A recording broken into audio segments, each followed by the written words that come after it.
कल नीरज कुमार ने कुछ कहा है, एक बार मेरे राष्ट्रीय महासचिव जी उन पर पूछेंगे आपको। ये बोले लगातार सरकारी दल के प्रवक्ता के द्वारा जो बयानबाजियां हो रही है, उन प्रवक्ता गण से मेरा सवाल है कि उनके दल के अनंत सिंह, सुनील पांडे, उल्लास पांडे, सतीश दुबे, उनके भाई पप्पू दुबे, छपरा के धूमल सिंह, मुन्ना शुक्ला, इन लोगों के बारे में कभी तो बोल लें। तो मेरा सीधा सवाल है कि दूसरे पर सवाल उठाने वाले को अपनी गिरवान को झांक लेना चाहिए। जिसके खुद के घर शीशे के हों, उसको कम से कम जनमानस को देखने सुनने वाले किन्हीं भी नेताओं पर कम से कम सवालिया निशान और एक पत्थर कंकर नहीं मारना चाहिए। सबसे बड़ा सवाल है कि इन प्रवक्ताओं से मेरा एक सवाल और है कि संजय सिंह लगातार क्या कारण है कि जब लोजपा में अपनी राजनीति की शुरुआत किए तो वहाँ भी नाक के बाल रामविलास पासवान जी के थे, वहाँ भी सबसे घरेलू और किचन तक लोग थे। नीतीश कुमार जी के भी काफ़ी नाक के बाल बने हुए हैं। ये सवाल है हमारी पार्टी का और आज के संदर्भ में हमारे नेता के तरफ से भी और आज के संदर्भ में कि इन प्रवक्ताओं को यह जवाब मुझे चाहिए। इन प्रवक्ताओं से जनाधार तो उनका हम समझते हैं कि पता चलता है कि कोई नौकरी करते थे, आज अपूत की संपत्ति है उनके, और लगातार पटना से लेकर के उनकी संपत्ति की जांच हम लगातार चाहेंगे। चाहे वो नीरज कुमार जी की संपत्ति है। नीरज कुमार जी एक बार लड़ने गए थे, पता नहीं कितना वोट आया, हम समझते हैं कि 50,000 से भी नहीं टपे हों, ज्यादा होंगे। आप क्वार्टर 1000 का भी आंकड़ा नहीं पार कर पाए।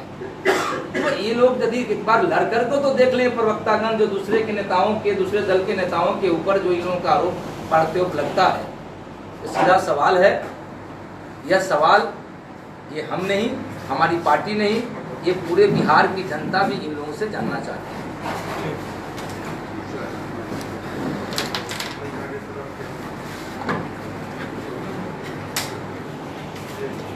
बंद के दिन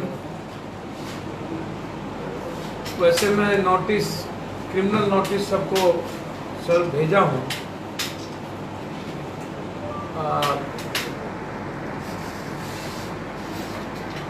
लालू यादव हमारे सम्मानीय थे और रहेंगे।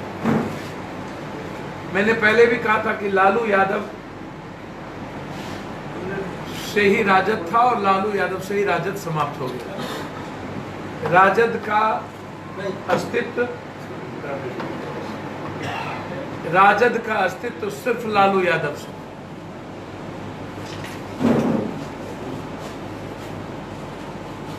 उस घर में काला धन, अकूट संपत्ति लूटने वाला, बिहार को लूटने वाले लोगों की संख्या। पहले लायक बाप के नालायक बेटे लोग जवाब दे दें कि आप कितने केस में फंसे हुए हैं। आपका पूरा परिवार केसों में फंसा हुआ है। जब ये पैदा हुआ था तब हम राजनीति में थे, ना उम्र का ख्याल। हम रघुवंश जी नहीं है, जगतानंद जी और शिवानंद तिवारी जी कि ऐसे चुरपुट और ऐसे जिसका कोई बिना पेंदी का लोटा अनुकंपा पर जीने वाला व्यक्ति भी ऐसे लोगों को रघुवंश जी, जगतानंद जी, पप्पू यादव को राजनीति छोड़ देना पड़ेगा, घर बैठ जाना पड़ेगा। जिसका ना जमीन, ना जगह, ना पाक, पिछड़े, दलित और कमजोरों के ठेकेदार नहीं है ये खन्ना। खुद अनुकंपा पर जीने वाला और मैंने पहले भी कहा था कि यदि इस बिहार में लालू यादव के बाद पिछड़े, दलित, कमजोर या यादव या बिहार के सवाल पर कोई खड़ा है तो वो राजद में पप्पू यादव। और यही सवाल हमने उस वक्त भी किया था विरासत की, और लालू यादव ने अपने नालायक परिवारों के हाथ, जिसने लालू यादव को मार दिया, और यही लालू यादव के हत्या का सबसे बड़ा कारण ये उसका खानदानी होगा। और अब हत्या पर लालू यादव को मार कर ये राजनीति करने वाला परिवार बन गया। मेरा सीधा सवाल है कि लालू यादव यदि आज जेल में है तो उसकी देर, लालू यादव की स्थिति इस उम्र में है, वो देन है ये कुनबा। परिवार का एक भी बच्चा और बीबी, बेटा, बेटी कोई नहीं चाहता है कि लालू यादव जेल से निकले। सब चाहता है कि लालू यादव का सर्वनाश हो जाए। और वो पप्पू यादव को एजेंट भाजपा के बदौलत सरकार बनाने वाला 90 में यह पार्टी, और फिर लगातार मुसलमानों का इस्तेमाल कर, जातियों का इस्तेमाल कर, भाजपा का डरा कर और भाजपा से आंतरिक गठबंधन करने वाला राजद एजेंट पप्पू यादव को या तो तीसरा मोर्चा के साथ आगे जाना पड़ेगा, या नहीं तो एक दो विकल्प के साथ एक साथ एजेंट बनके पप्पू यादव खुद जब चुनाव लड़ेगा तो पहले उस बच्चे को, दूध पिए बच्चे को, जिसका कोई उम्मीद नहीं, जो घर में जिसके भाई नहीं समझता है, जिसको परिवार में नहीं बनना, अब वह भी, इसलिए मैंने नोटिस भेजा कि बंदी में पप्पू यादव से कांग्रेस के प्रभारी जी ने बात किया। कांग्रेस के अध्यक्ष ने 4 बार बातचीत किया कौकब कादरी ने। कह दे, और खुद बंदी आम जनता के हित का सवाल था। एक गाड़ियां मात्र लाठी चली, मात्र एक गाड़ी, दूसरी गाड़ी पर लाठी नहीं चली, बच्चे मरे नहीं। मीडिया की अपनी तरीके हैं, उसमें मेरा कुछ नहीं कहना। उस रेलवे के गाड़ी पर लाठी चलना ही क्या हाय तौबा हो गया। और पद्मावत, जय श्री राम, परशुराम, गाय के सवाल पर, गंगा के सवाल पर, एनआरसी के सवाल पर, 1 लाख के सवाल पर, भीम के सवाल पर 10-10 दिन, 20-20 दिन मराठा आंदोलन, पट्टेदार आंदोलन, 10-10 दिन तक देश बंद रहता है, जल जाता है देश, डॉक्टर बंद कर देता है अस्पताल, 10 आदमी मर जाते हैं। तब मीडिया को, लोगों को नजर नहीं आता। एक व्यक्ति पर लाठी नहीं चली उस दिन।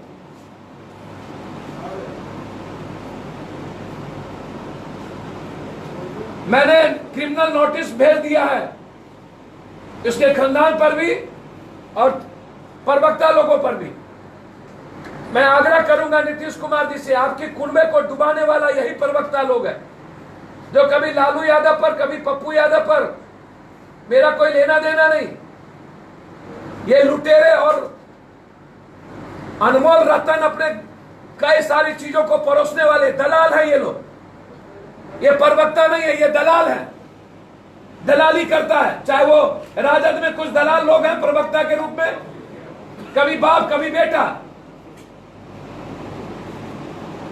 और ये दलाल लोग जो पैसे से लेके ऐशो आराम की चीजें परोसता हो, वो भी प्रवक्ता बनकर के मियां मिट्ठू बनते हो, जिसका चरित्र ही सिर्फ परोसने का हो, दलाली करने का हो, रात और दिन के उजेले में भेजने का हो।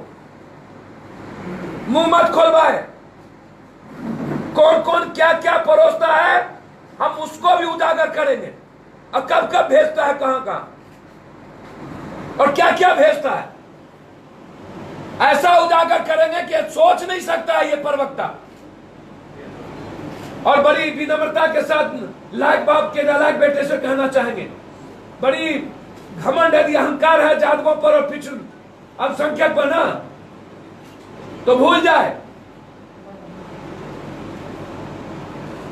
मरना पसंद करेंगे। लेकिन ऐसे लालू यादव के साथ पप्पू यादव का रिश्ता था और वैचारिक लालू यादव से भी अलग होकर के पप्पू यादव चुनाव लड़ा 4 बार, 4 बार,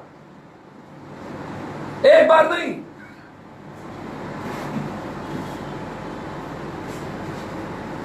इसलिए ये ठेकेदार नहीं है बिहार के। पप्पू यादव का रिश्ता कांग्रेस से वैचारिक रिश्ता है और कांग्रेस यदि समझेगी कि पप्पू यादव के साथ वैचारिक रिश्ता रखना है तो ठीक है, नहीं समझेगी तो इस नालायक बेटे के साथ पप्पू यादव का रिश्ता अब कभी नहीं। हम पहल नहीं किए, लेकिन औकात है तो अकेले लड़के चुनाव दिखा दे। जहां से ये अकेले चुनाव लड़ेगा पप्पू यादव वहां से चुनाव लड़े। किसके बारे में बोले, नाम लेकर बताएं। अब आप लोग अपना खोजते रहिए, उससे हमको किसी के नाम की आवश्यकता नहीं है। कई बेटा है ना, मैंने कह दिया नालायक बेटा। कौन है? वो आप जानिए। किसने कहा था एजेंट है? किसने कहा था पैसे लेकर के आरएसएस 1:30 बजे निकलेंगे, सोना के कटोरा में दूध भात खा करके 1:30 बजे लॉलीपॉप के तरह निकलेंगे और घर लौट जाएंगे। आंदोलन का कोई लेना देना नहीं। वो बोलेंगे, वो डरावना चेहरा जिसके पीछे कई क्रिमिनल खड़ा था उस दिन, बालू माफिया, कई लोग चल रहे थे उस दिन, बड़े बड़े नाम मत बुलवावे हमको, सबने देखा है। उस दिन भी कोई मुन्ना शुक्ला जी टाइप के लोग थे भैया, थे तो आप जाके देखिए कौन थे, कौन लोग चलते हैं। और हमारे राष्ट्रीय महासचिव ने कह दिया कि जदयू से नीरज कुमार जी से, कि जदयू से इन लोग का क्या संबंध है, आलोक जी जवाब दे दे। और इन्होंने मांग किया है इन लोगों के संपत्ति का, जवाब दे दे। किसने बना? मेरा और लालू यादव का संबंध क्या था? 4 बार इंडिपेंडेंट लड़ने वाला व्यक्ति, मेरी लड़ाई कंप्लीट रूप से 20 तारीख से पैथोलॉजी और फर्जी डॉक्टर को बंद करने का है। मेरी लड़ाई 16 तारीख तक बेटियों को बचाने का है। 18 तारीख को फिर कोर्ट हमको बुलाया है, सुप्रीम कोर्ट। मेरी लड़ाई बेटी बचाने की है।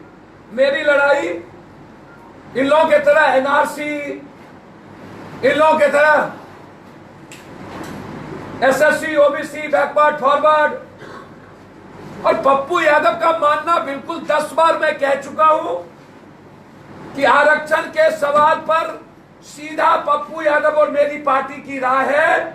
सदन में भी कह चुका हूं कि जो जनगणना हुई है उस जनगणना को आप ओपन करिए, जनसंख्या के आधार पर आर्थिक रूप से जिस जात के जितने लोग हैं उसको बहुत बराबर आरक्षण बांट दीजिए। आरक्षण के सवाल पर जनगणना को ओपन करते हुए जनसंख्या जिसकी जितनी गरीबी में भागीदारी आर्थिक रूप से उतना आरक्षण, और जिसकी जितनी जनसंख्या उतना सत्ता में भागीदारी, ये सीधा है, उसमें कोई बहस ही नहीं है। इसीलिए कोई कंप्रोमाइज नहीं है। मैं तैयार हूं इस बिहार नहीं देश की जनता के साथ खड़ा हूं। लेकिन एक बात मैं बहुत क्लियर कह दूं, और उसमें मेरा कोई इफ बट नहीं है।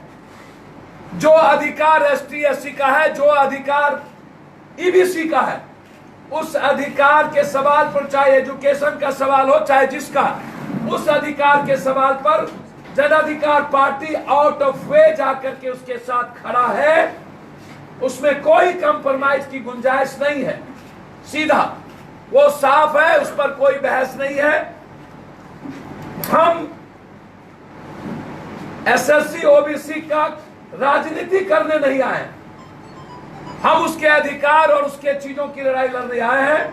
वो लड़ेंगे, मेरी लड़ाई इन क्रिमिनल रावण, इन बेटियों के पोटी को नोचने वाले के खिलाफ है। इसीलिए मेरी पदयात्रा जारी थी, आगे भी जारी रहेगी। कल से 16 तारीख को हम पटना पहुंचेंगे। 70 किलोमीटर मुझे पदयात्रा करके चलना है और 16 तारीख को हम पटना शहीद स्मारक पर पहुंच करके फिर हम यहां उन रावण, यजीद, कंस जैसे कुल के नाश की तैयारी इसी पटना मुजफ्फरपुर से शुरू कर पटना में करेंगे। मेरी लड़ाई दूसरा कोई चीजों से लेना देना नहीं। मैंने पहले ही कहा कि नफरत की राजनीति, जात या धर्म और मजहब की उन्माद की राजनीति ये वोट लेने वाले लोग कर रहे हैं। ये काम जन अधिकार पार्टी का नहीं है। इसलिए हम तीसरे विकल्प के रूप में सीधा तीसरा फ्रंट, हम 2020 का जो विधानसभा चुनाव होगा वो चुनाव जन अधिकार पार्टी की अकेले और मोर्चा के चुनाव होगा। 2019 अभी हम 3 जगहों पर चुनाव लड़ने की जन अधिकार पार्टी की तैयारी है। मैं जिससे वैचारिक रिश्ता होगा, निश्चित रूप से हम गठबंधन करके चाहेंगे कि पार्टी चुनाव लड़े। बस भाजपा राजद को आपने खारिज कर दिया। मैंने भाजपा के बारे में कुछ नहीं कहा, ना जदयू के बारे में कुछ कहा, ना कांग्रेस के बारे में। मेरा साफ ओपिनियन था कि जो लोग, मेरे महासचिव जी ने आपसे पूछ लिया कि इनके क्या संबंध हैं जदयू से, वो बताएं। नाक के बाल ये कैसे होते हैं, किचन को से बेडरूम तक कैसे परोस जाते हैं, ये बताएं। जिनका न जमीन, न जगह, न बाग, जिनकी एमएलए खड़े होंगे तो जमानत नहीं बचेगा। नीतीश कुमार को डुबाने वाले यही कुनबे लोग हैं। कौन लोग? ये सौदागर लोग, ये सौदागर है। ये नफरत, ये पिछड़े अगरों के बीच, हिंदू मुसलमान के बीच बांटने वाला सौदागर है। यही लोग नीतीश कुमार को इस हालात पर पहुंचाया है और राजद में लालू यादव को हालात पर पहुंचाने वाला या वो खानदान जो नालायक बेटा और खानदान जन्म लिया, काला धन कमा करके सैकड़ों केस लेने वाला, आज लालू यादव की स्थिति वो है। मैं लालू यादव का सम्मान करने वाला हूँ, ना कि उसके नालायक खानदान और बेटे को। आपको वोट कटवा कहा था? नीतीश जी से वैचारिक संबंध है, निश्चित संबंध है। बाकी सब लोग किसको खारिज कर दिए? उन्होंने जो बात कही उस पर सवाल।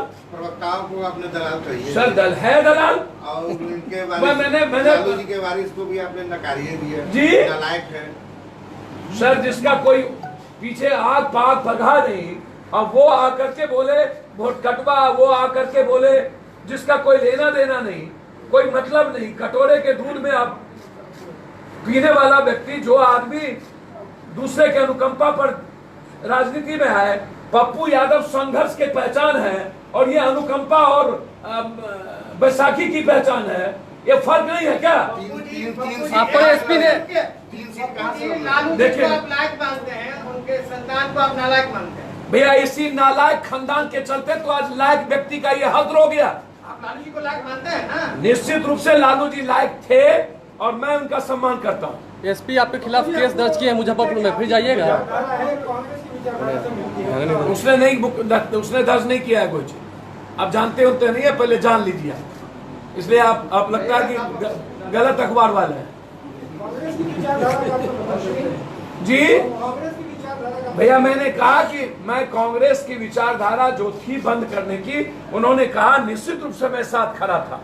और यदि कांग्रेस को लगेगा कि पप्पू यादव साथ खड़े हो तो निश्चित रूप से हम साथ खड़े रहने का प्रयास करेंगे। 3 सीट कौन लड़ेंगे? भैया, वो समय वक्त बता देगा। भैया, 3 सीट निश्चित लड़ेंगे, ये मैं आपको बता दिया। आप जगह बदलेंगे कि वही रहेंगे? मैं जगह नहीं बदलता हूँ, हमेशा याद रखिएगा। मेरे लिए जगह की कमी नहीं है। देश के सभी लोगों को जगह ढूंढना पड़ता है, पप्पू यादव को जगह ढूंढने की जरूरत नहीं आरजेडी है। के साथ गठबंधन की सोच रहे हैं क्या? भैया, मैंने आपको पहले ही कहा कि जो वर्तमान नालायक के हाथों में आरजेडी है, वहां पप्पू यादव मृत्यु के बाद ही संभव है। ठीक। चलिए।